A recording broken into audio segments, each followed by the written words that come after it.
What's the good word, y'all? DKB here. So, one of the things I want us to not get lost in the shuffle is the fact that our cornerback pairing has been doing a phenomenal job. I mean, to be realistic, to have said at any point in this season that any one of our position players are at the top or the top of the league at their positions probably would have been a thought that's laughed at. But I think we've gone out here and we've shown and we've proven things so far. And so ahead of this Dolphins game where we potentially have the best cornerbacks in the league facing the best wide receiver pairing, if not one of the best wide receiving pairings in the league, in Tyreek Hill and Jaylen Waddle, it can't get lost in the shuffle how well they performed. I mean, when we talk about the success level, we're only 4 weeks in, but when you pack up preseason, mandatory mini camp, training camp, what we've done so far, the closest thing that we've had to kind of compare that success is when Antonio Cromartie and Darrell Revis were manning the outside corner spots. So here's some numbers to kind of put things in perspective. Just in this last week alone, DJ Reed and Sauce Gardner played 37 coverage snaps apiece. They combined only allowed 32 yards and one first down. I mean, absolutely ridiculous. It makes the stat line that George Pickens had look even crazier. And, a lot of this damage is being done primarily against the safeties or the linebackers for the most part. So outstanding for them. But for the season, DJ Reed and Sauce Gardner have been targeted 37 times. They've allowed 17 completions, 174 yards, only one touchdown through 4 games.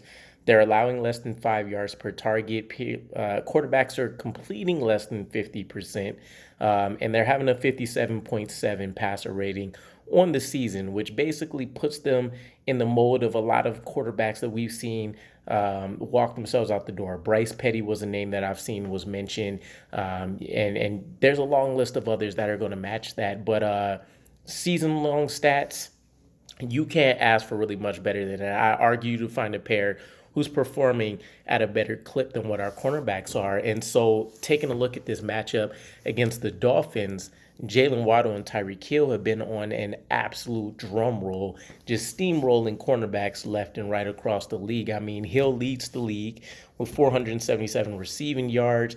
He's basically on the pace to go absolutely crazy and maybe touch the 2K mark. Waddle ranks fifth in the league with 381 yards, so it's not like there's a huge separation in performance and what's happening.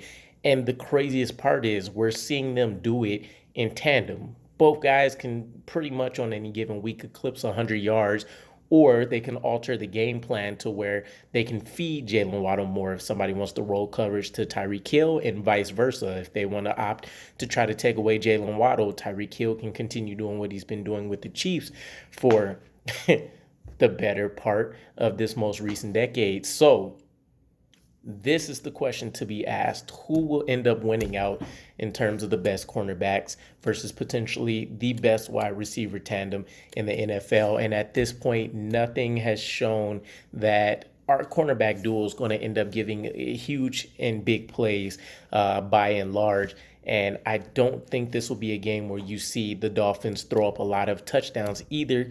And this isn't just because Tua Tagovailoa is going to be out of this game with the concussion, and Teddy Bridgewater, I can't even necessarily say that he's a step back whatsoever. And keep in mind, he's also a quarterback who's beaten us the last 2 times that we've had to play him. So if anything, I think what's going to ultimately happen is, as with most games, who's going to make the most mistakes? One of the other stats that I've loved to see so far is that no cornerbacks on our entire Jets roster has committed any penalties. So it looks like whatever training DJ Reed was doing and just him being astute mentally and resting on his laurels and being mentally and physically prepared for these games, Sauce Gardner was doing his mittens training to avoid holdings throughout the off season. So the things that we are doing are working. There's a lot to build on, right? We've seen our safety step up, and we had a hell of a defensive game last week against the Steelers.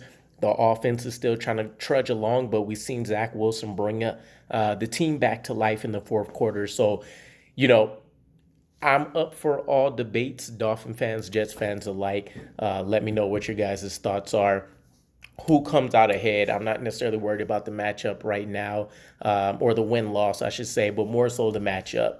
Cornerbacks versus wide receivers. Who seems like they should have the edge? Let me know what you guys' thoughts are, and I'll catch you again. Peace.